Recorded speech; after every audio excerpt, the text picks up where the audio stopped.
दोस्तों, रसायन ज्ञान पे आपका फिर से स्वागत है।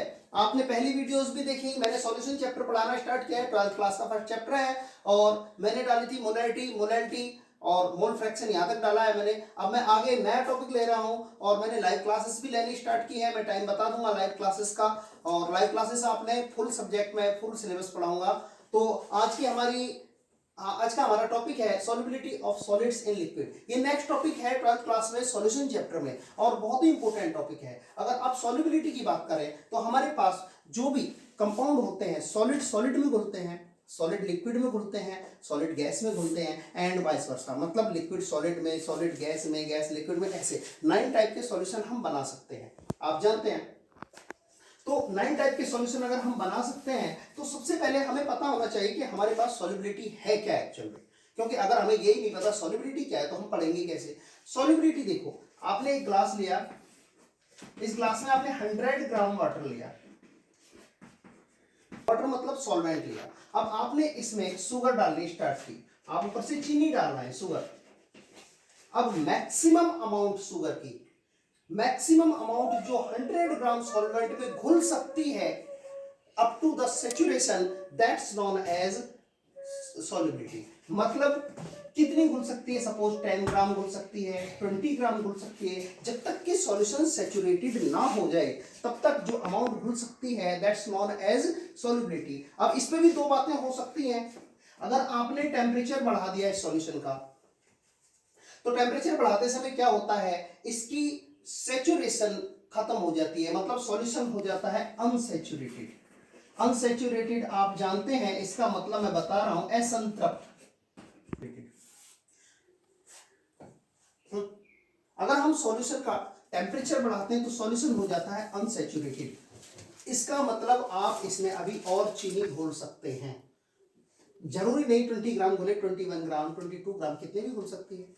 अच्छा, अगर आपने इसे कूल करना स्टार्ट किया, या हीट कर रहे हैं और ये इधर से आप कूल कर रहे हैं, अगर कूल करते हैं तो आप ज्यादा नहीं घोल सकते, बल्कि कम ही घुलेगी, क्योंकि ठंडी चीजों में नहीं घुलते हैं, ठंडे पानी में आपकी चीनी नहीं घुलेगी, तो ये सैचुरेटेड की तरफ चला जाएगा, की तरफ आ जाता है। आप टेम्परेचर का इफेक्ट इस पे समझ रहे हैं। चलिए, सॉल्युबिलिटी पहला टॉपिक। अब इसमें और टॉपिक, जैसे अब हम लेते हैं क्रिस्टलाइजेशन। आपने वर्ड सुना होगा क्रिस्टलाइजेशन। देखो कितना आसान है क्रिस्टलाइजेशन। आपने क्रिस्टल बनाए भी होंगे लैब में, नहीं बनाए तो कोई बात नहीं। देखो, क्रिस्टलाइजेशन एक प्रोसेस होता है। इस प्रोसेस में हम क्या करते हैं, ये वाटर है और वाटर में मैंने नमक लिया और नमक डाल दिया। अगर मैं वाटर में नमक डाल देता हूं तो उसके बाद मैंने इसे हीट किया, हीट करने के बाद फिर इसे कूल करना स्टार्ट किया, ठंडा किया। ठंडा करने पे अब आप देखोगे नमक के जो क्रिस्टल हैं वो अलग अलग हो जाएंगे।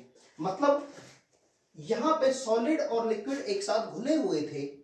जब आपने इसे गर्म किया और उसके बाद ठंडा किया तो इसमें से नमक के क्रिस्टल अलग हो जाएंगे, यानी सॉलिड फेज लिक्विड फेज से कंप्लीटली अलग हो जाएगी। This process is known as crystallization का मेथड। आप क्रिस्टल बना रहे हैं, पहले नमक जो था वो एक अनक्रिस्टलाइज्ड फॉर्म में था, आपने गर्म किया, ठंडा किया तो नमक के क्रिस्टल्स बनने स्टार्ट हुए, नमक के पार्टिकल कंबाइंड होने स्टार्ट हुए और आपने बना डाला क्रिस्टल। यानी सॉलिड फेज को लिक्विड फेज से in the form of crystal different करना, that's known as crystallization. Is that clear? बहुत आसान है, जैसे आप लैब में बनाते भी हो, कॉपर सल्फेट के, जिंक सल्फेट के, किसी के भी आप बना लेते हो। चलो, नेक्स्ट टॉपिक इसी में आता है, प्रेसिपिटेशन। प्रेसिपिटेशन क्या होता है? प्रेसिपिटेशन समझने के लिए आप देखो, आपने ये लिया AgNO3 और ये लिया आपने KCl। ये AgNO3 का सॉल्यूशन था, ऊपर से आपने डाला KCl। जैसे ही आप इसमें KCl डालेंगे तो इसमें बनेगा AgCl प्लस KNO3, यही बनेगा। जो AgCl होता है ये व्हाइट कलर का होता है और कर्ड जैसा होता है, दही जैसा व्हाइट होता है। तो जैसे ही आप इसमें KCl ऊपर से डालोगे तो व्हाइट कलर आपको दिखना स्टार्ट हो जाएगा, जहां जहां जाएगा वहां से व्हाइट व्हाइट दिखना, जैसे दही नीचे जा रही है ऐसे दिखना स्टार्ट हो जाएगा, AgCl बनना स्टार्ट हो जाएगा। अब एक्चुअल में क्या हुआ, ये पॉजिटिव ये पॉजिटिव ये नेगेटिव, मतलब पॉजिटिव नेगेटिव के साथ कंबाइंड हुआ, मतलब एक कैटायन ने एक एनायन को या एक एनायन ने कैटायन को न्यूट्रलाइजेशन किया, जिसकी वजह से ये सॉल्ट नीचे जाके बैठ गया। This process is known as precipitation. जब एक कैटायन एक एनायन को न्यूट्रलाइज करता है तो ये प्रोसेस कहलाता है प्रेसिपिटेशन। बिल्कुल आसान है। चलो नेक्स्ट टॉपिक लेते हैं, अभी ये खत्म नहीं हुआ है। नेक्स्ट देखते हैं molecular view of solution process.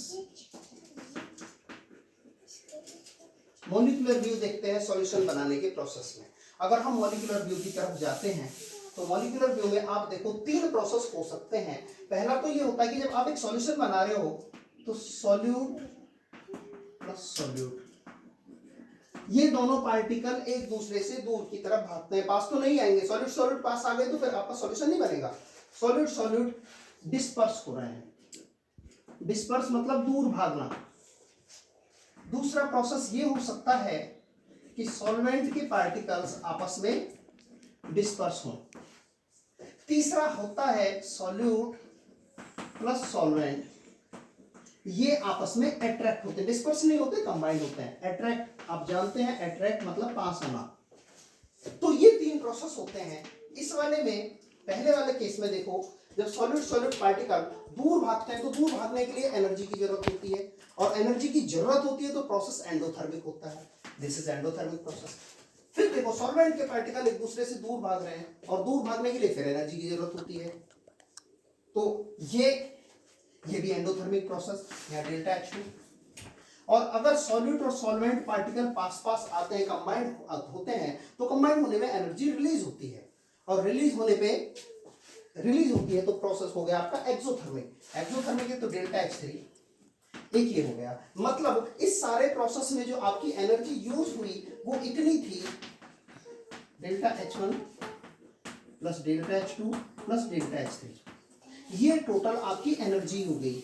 मतलब जब हम एक सॉल्यूशन बनाते हैं तो सॉल्यूशन में सॉल्यूट के पार्टिकल भगाते हैं, सॉल्वेंट के पार्टिकल आपस में एक दूसरे को रिपेल करते हैं, बट सॉल्यूट और सॉल्वेंट एक दूसरे को अट्रैक्ट करना स्टार्ट कर देते हैं। अब देखो